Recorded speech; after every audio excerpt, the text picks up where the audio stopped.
হ্যাঁ, সুপ্রিয় দর্শক, আমরা কিছুদিন আগে একটা গান শুনেছিলাম যে এই পথে যখন আমি যাই মাঝে মাঝে একটা মেয়ে দেখতে পাই, আলতারাঙ্গা পাই, আবার নুপুর পরেছে, একটা বোরখা পরা মেয়ে আমায় কি করেছে, পাগল করেছে। আসলে বোরখা পরা মেয়েরাই কিন্তু ছেলেদেরকে পাগল করে থাকে, কারণটা হচ্ছে এদের সৌন্দর্যটা হলো দুই চোখের ফাঁকে। এই বোরখাটা কিন্তু আমাদের পূর্বে যারা মা বোন ছিল তারা ব্যবহার করতে নিজেকে একটু ঢেকে রাখার জন্য, আর বর্তমান যুগে কিছু মেয়েরা এই বোরখাটাকে ব্যবহার করে একটু ফ্যাশন হিসাবে। আর যারা ফ্যাশন হিসাবে ব্যবহার করে তাদের উদ্দেশ্যে আবার কয়েকটি কথা একটু ভিন্ন ভাষায়, কবির ভাষায়। শুনেন শুনেন মা বোনেরা, শোনেন দিয়া মন, পর্দা ছাড়া ঘুরা বেড়া নিরাপদ না এখন। পর্দা ছাড়া ঘুরা বেড়াবেন মাঠে আর ময়দানে, আপনার সাথে শয়তানি করব খচ্চর গোলা পানে। কিছু মাইয়া পর্দার নামে বরখা তারা পরে, আর হ্যান্ডসাম কোনো ছেলে দেখলে তাদের একটা চোখ নড়ে। স্কুলে যায় বরখা পয়রা, প্রাইভেটে যায় খুলে, এলাকায় যখন ঘুরা বেড়ায় বরকারে যায় ভুলে।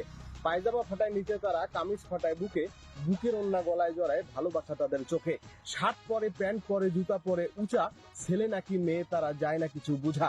কাপড় পরে খাটো খাটো, চশমা লাগায় কালো, 80 বছরের বুড়া দেখা কয় মেয়ে যাইতেছে ভালো। বর্তমান যুগের মেয়ে একটা কাজ খুবই ভালো পারে, চ্যাংরা মানুষ দেখলেই খালি ফ্যাশন করতে পারে। দুঃখ থোয়ার জায়গা নাই ভাই কি কমু তোমারে, কোনো মাইয়ার সিট খালি নাই মাগার বিয়া করমু কারে।